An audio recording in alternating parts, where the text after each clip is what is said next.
고등학교 선택을 매우 수월해진다는 점 기억하실 필요가 있습니다. 이 수치는 무엇을 의미하는 건지 With you, I can be sad with you. Just take my hand and fly up. 안녕하세요. 맘뚱입니다. 이제 오늘은 우리 이제 중3 학부모님들을 위해서 이렇게 방송으로 찾아뵙게 되었습니다.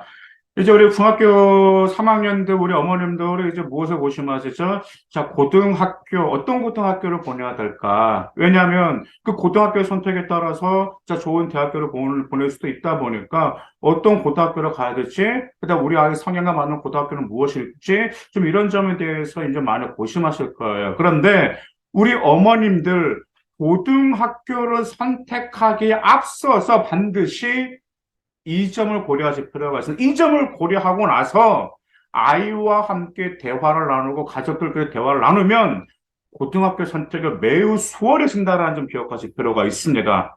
그러다 보니까 오늘 방송 보면서 이렇게 하면서 이런 점들 이런 자료들을 먼저 고등학교 자료들을 분석하시고 그 고등학교 어떻게 분석하고 이 수치는 무엇을 의미하는 건지 이 점을 확실히 오늘 알아두시면 좋은 고등학교를 선택할 수 있습니다. 자, 먼저 이 학교 알림이라는 게 있는데요. 이제 학교 알림 사이트에 들어가면 여기 화면 보이시죠?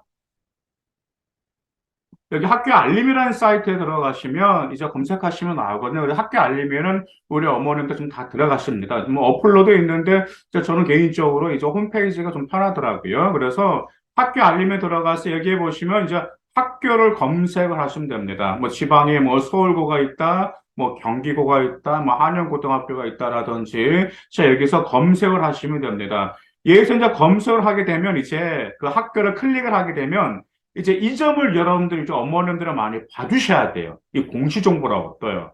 자, 이게 이제 선택이 나오는데 이제 2022년도가 나왔는데요. 자, 5월 달 정도에 2023년도 공시 정보를 올려요. 그래서 보니까 5월 달 이후에 올리거든요. 근데 아직 5월이 안 됐잖아요. 그래서 일단 2022년도 이렇게 선택을 하게 되었습니다.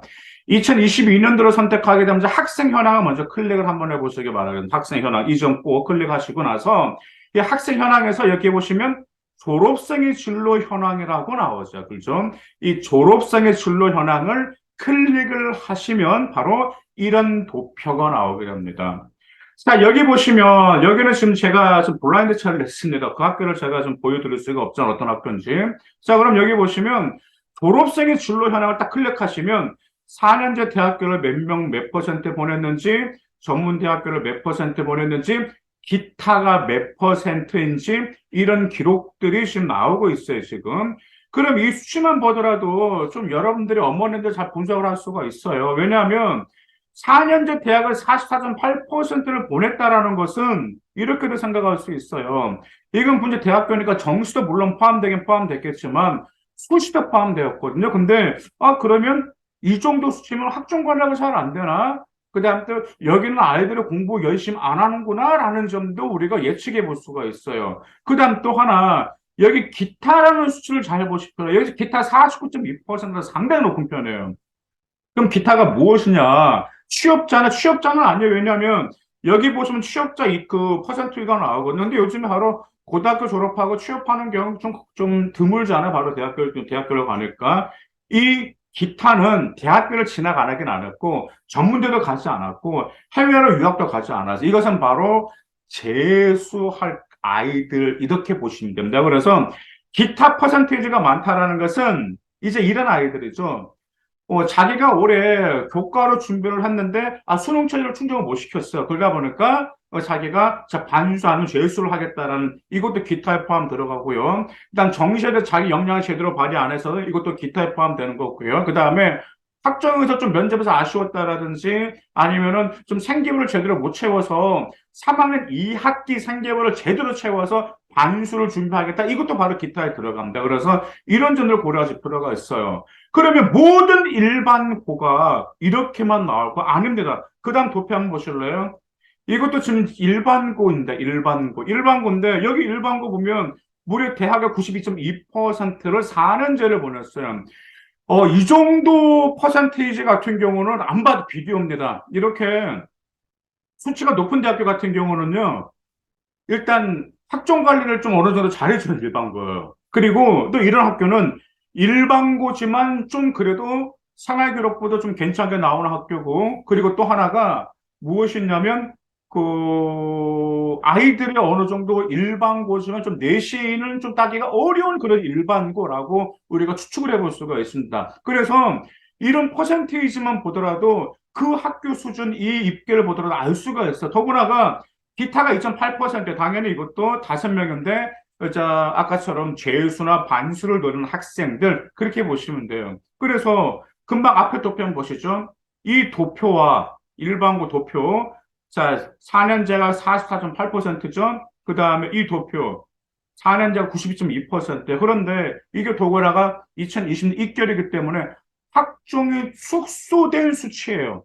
그럼 학종이 축소된 수치이기 때문에 이 수치를 봤을 때, 아, 정말, 그 뭐라고 할까? 그 일반고에서도 좋은 결과, 그 다음에 학종 관리를 잘해주는 학교가 있구나. 생교육을 잘해주는 학교가 있구나. 그 다음에 알짜배기 학교가 있구나라는 점을 이 학교구나라고도 우리가 예측해 볼 수가 있다라는 점이죠. 그래서 이제 종종 그래요. 이제 일반고에서는 아는 그 지역에서도 좀 빡센 그런 일반고가 있죠. 그다음에 일반고에서도 서울시는 우주 상향으로 학종으로 합격한 케이스가 굉장히 많습니다. 올해 같은 경우도 그렇습니다. 지방 일반고인데 4.44로 전에 말씀드렸었죠.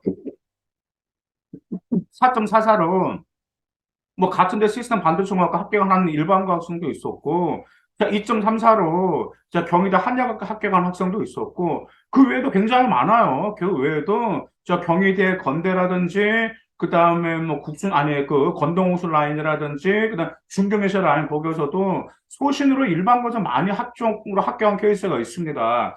물론 학종이 축소가 됐기 때문에 그래요. 어머님들이 뭐 학종은 특목고 자사고 다 휩쓸잖아. 물론 맞긴 맞아요. 하지만 일반고에서도 이렇게 잘해준 학교들이 있어요. 그래서 좋은 결과가 올해도 있었으니까 제가 이렇게 말씀드리기 때문에 이런 도표를 보시면은 우리 어머님들이 대략 학교를 선택하는 면에서도 잘 알 수가 있다라는 점이죠.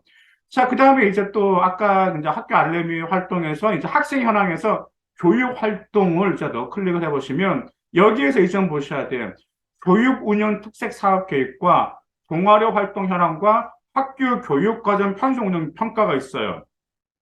자, 그러면 이 점은 뭐라 할 수 있냐면, 교과 운영 특색 사업 계획 같은 경우는 이제 그 학교에서 학교마다 특색 사업이 있습니다. 그 특색 사업은 대학교 이제 자료가 들어가거든요. 그러면 우리 아이가 관심 있는 특색 사업이 있는지 그 점도 볼 수 있어요. 어떤 뭐 기계 쪽인지 컴공 쪽인지 아니면 뭐 경영 쪽이라든지 이런 특색 사업이 학교마다 있습니다. 참고로 그 올해 같은 경우도 그런 여학생이 있었거든요. 어떤 여학생이 있었냐면 이제 일반고 여학생인데 암기 과목은 영 안 좋은데 수학하고 물리 과목 실력이 굉장히 좋아요. 근데 그 학생은 이제 전자 쪽, 정보통신 쪽으로 가기를 희망한 여학생이었거든요. 그래서 이 점 보고 나서 자기가 희망을 학교 딱 선택을 했어요. 왜냐하면 거기는 특색 사업이 그쪽이기 때문에 정보 뭐 전자는 그쪽이었고 과학 쪽이다 보니까 결국은 그 여학생 자 소신 이상 합격을 했어요. 심지어 대학교 평가자가 암기 과목이 왜 안 좋은데 수학과 물리만 잘하냐라고 면접을 좀 물어볼 정도였습니다. 그러면 이제 면접관이 하는 말이 하기면 우리 학과는 수학하고 물리가 뭐가 제일 중요하니까 라고 말할 정도였기 때문에 이 점도 보시고 이제 동아리 활동 같은 경우도 이런 점이 있습니다. 우리 아이가 이제 종종 이런 아이들에서 동아리라는 것은 본인의 진로와 관련돼서 이렇게 우리가 거기에 지원하잖아요. 그런데 뭐 자기 진로와 관련된 동아리 찾아 없어. 근데 그럼 동아리를 만들어야 돼. 그것도 만만치가 않아. 근데 자율 동아리? 그래, 물론 자율 동아리 활동할 수 있는데, 자율 동아리가 어떻게 되죠? 미반영된다, 대입에. 미반영되다 보니까 여기서 동아리 활동도 보실 수가 있고, 이 교육과정 이제 편성에서도 이제 볼 수가, 학교 교육과정 편성을 볼 수가 있는데요. 지금, 네, 여기 조금 더 보여드릴게요. 이렇게 이제 하시고 나서 이제 학업 성취사항으로 들어가시면 됩니다. 학업 성취사항과 이제 이 학교 교육과정 편성이 어느 정도 좀 관련성이 있거든요. 이 교육 활동에서 이 학업 성취사항에 가게 들어가게 되면 여기 무엇이 나오냐면 자, 교과별 학업 성취사항이라는 그런 점들이 나와요. 그러면 클릭을 하시면 자, 이게 나오게 됩니다. 이 점. 이 수치가 나오게 돼서. 자, 이 점은 이제 딱 이제 그 다운받게 된 다운을 받으시면 여기에서 이제 정확히 이 아이들의 수준이라든지 자, 학교 수준이라든지 그런 점을 알 수가. 여기 보시면 자, 전체 평균이 나오죠. 그 다음 또 표준 편차가 나오죠. 또 무엇이냐면 또 여기를 보면서 개설된 과목도 볼 수 있어요. 어떤 학교 같은 경우는 과학을 두 개만 선택할 수 있는 학교가 있거든요. 근데 우리 아이는 이공계열이라든지 기계공을 해서 과학을 최소 한 세 개 정도 해야 되는데, 없어. 근데 보니까, 두 개밖에 선택 못하는 그런 고등학교가 있고, 어떤 학교 같은 경우는 과학을 세 개를 무조건 선택할 수 있는 그런 고등학교도 있어요. 그러다 보니까 이런 점들을 여기서 다 보실 수가 있고, 이 평균을 볼 수가 있고, 표준 편차를 볼 수가 있습니다. 일단 이제 표준 편차라는 것은 무엇인지 아시겠죠? 이제 표준 편차라는 것은 이제 이런 점이죠.